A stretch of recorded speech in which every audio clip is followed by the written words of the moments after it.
Oke, baiklah teman-teman, kalau kita membahas mengenai elastisitas, elastisitas itu apa sih? Gitu ya. Elastis itu bisa mulur, bisa mungkret gitu ya. Bisa ditarik menjadi panjang, tapi ketika dilepas itu kemudian memendek lagi gitu ya. Seperti karet lah. Jadi memang elastisitas itu membahas mengenai sensitivitas atau mengenai kepekaan. Nah, kalau kita membahas dalam konteks permintaan, maka ya kita berbicara mengenai elastisitas permintaan. Elastisitas permintaan itu membahas mengenai bagaimana sensitivitas dari permintaan ketika faktor-faktor yang mempengaruhi permintaan itu berubah. Gitu. Nah, kalau kita bertitik tolak dari suatu asumsi sederhana, yaitu bahwa banyak sedikitnya barang yang diminta, banyak sedikitnya jumlah yang diminta itu dipengaruhi oleh harga barang itu sendiri, oleh harga barang lain, dan oleh income.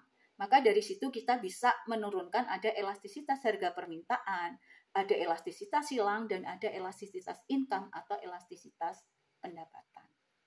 Nah, elastisitas yang menunjukkan derajat kepekaan, yang menunjukkan derajat sensitivitas dari permintaan apabila faktor yang mempengaruhinya berubah, itu kita mengeksekusinya, mengatakan elastis atau tidak elastis itu clue-nya apa sih? Nah, kalau nilai elastisitas atau koefisien elastisitasnya itu lebih besar 1, kita mengatakan elastis. Kalau lebih kecil dari 1, berarti inelastis. Kalau sama dengan 1, kita mengatakan unitary elastis. Kalau sama dengan 0, kita mengatakan inelastis sempurna. Kalau tak terhingga, kita mengatakan elastis sempurna. Nah, teman-teman harus ingat untuk menentukan elastis atau tidak elastis, itu yang digunakan adalah nilai mutlak. Jadi teman-teman, kalau misalnya kita mendapatkan elastisitas harga permintaannya diketahui sebesar negatif 2,5. Itu artinya apa? Yang pertama, negatif. Tanda negatif itu menunjukkan hubungan antara harga dengan kuantitas yang diminta negatif. Kalau harga naik, kuantitas yang diminta turun. Kalau harga turun, kuantitas yang diminta naik. Nah, kemudian 2,5 itu menunjukkan perubahan dari jumlah yang diminta, persentase perubahan jumlah yang diminta ketika harga berubah 1%. Jadi, kalau harga naik 1%, maka jumlah yang diminta akan turun sebesar 2,5%. Nah, di dalam pengambilan keputusan nih, aplikasinya bagaimana? Nah, elastisitas ini bisa menjadi dasar atau menjadi acuan ketika perusahaan itu akan menaikkan atau menurunkan harga dalam rangka mempengaruhi, dalam rangka meningkatkan penerimaan.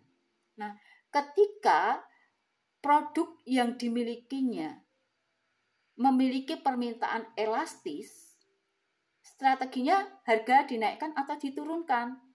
Nah, kalau permintaannya diketahui elastis, maka menurunkan harga itu akan meningkatkan penerimaan. Nah, kenapa kalau harga turun kok penerimaannya naik? Turunnya harga kecil itu mampu mendorong permintaan dengan proporsi yang lebih besar. Jadi, persentase perubahan jumlah yang diminta itu lebih besar dibandingkan dengan persentase perubahan harga. Sehingga penerimaan yang sama dengan harga dikali kuantitas atau P dikali Q itu akan naik. Nah, sebaliknya ketika permintaannya itu diketahui inelastis dan perusahaan ingin untuk mendorong untuk meningkatkan penerimaan, maka sebaiknya harga dinaikkan. Betul teman-teman, kalau harga dinaikkan itu jumlah yang diminta akan turun. Tetapi persentase penurunan jumlah yang diminta ini lebih kecil dibandingkan persentase kenaikan harga. Sehingga secara keseluruhan penerimaan yaitu P dikali Q itu akan naik. Bagaimana kalau permintaannya itu uniter? Ya, unitary elastis. Nah, kalau unitary elastis, maka kenaikan harga itu tidak akan merubah penerimaan.